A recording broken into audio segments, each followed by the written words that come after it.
Ciao, sono Giacomo Rossi, sono un cantante e vocal coach. Oggi vorrei parlarvi dell'accordo pneumofono-risonanziale.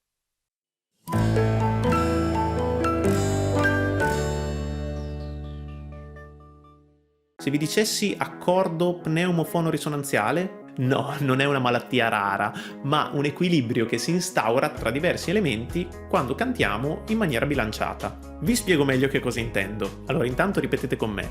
Accordo, pneumo, fono, risonanziale.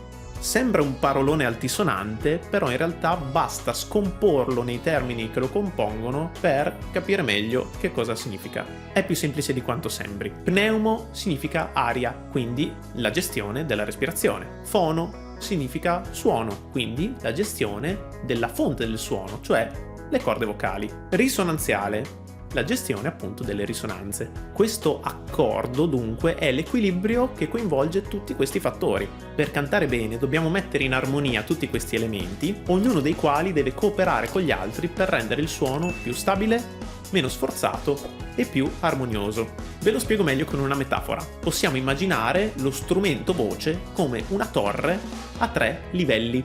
Primo livello, le fondamenta.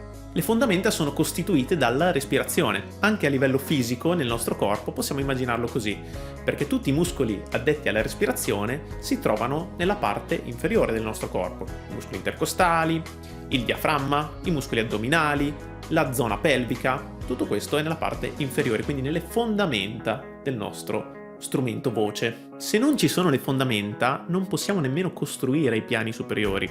Al contempo, se le fondamenta non sono stabili, tutto quello che sta sopra rischia di crollare da un momento all'altro. Così è per la voce. Se non abbiamo una buona gestione della respirazione, rischiamo di vanificare tutto ciò che faremo a livello vocale. Secondo livello. Al secondo piano ci sono le corde vocali. Questo livello è molto importante perché sono proprio le corde vocali che, nel momento in cui l'aria le raggiunge, entrano in vibrazione e producono il suono, quindi sono la fonte meccanica del nostro suono che poi riverbera nelle cavità di risonanza. Paradossalmente però questo è il livello che deve essere meno coinvolto durante la fonazione, perché come il secondo piano della torre si fa sorreggere dal piano di sotto e anche da quello di sopra. Allo stesso modo la gola in generale dovrebbe essere coinvolta il meno possibile quando cantiamo, proprio per evitare tensioni e costrizioni. Quindi le corde vocali dovrebbero reggersi su un equilibrio creato proprio dalla respirazione e dalle risonanze. Al terzo livello, che possiamo immaginare come la punta della nostra torre, ci sono tutte le cavità di risonanza. Queste sono fondamentali per vari motivi. In primo luogo perché se ben gestite arricchiscono il nostro suono di armonici che lo rendono anche più gradevole, mentre se ciò non avviene il suono rischia di diventare sgraziato, sgradevole e povero di armonici. In secondo luogo perché la gestione delle risonanze influisce direttamente sui livelli inferiori e quindi modifica l'equilibrio sulle corde vocali e sulla respirazione, per cui se non gestiamo in maniera corretta le risonanze rischiamo poi di trovare un'instabilità anche nel fiato o una fatica a livello della gola. Per concludere, un buon accordo pneumofono-risonanziale è l'obiettivo che dobbiamo ricercare sempre e costantemente quando cantiamo. Il canto è un'attività complessa in cui diversi elementi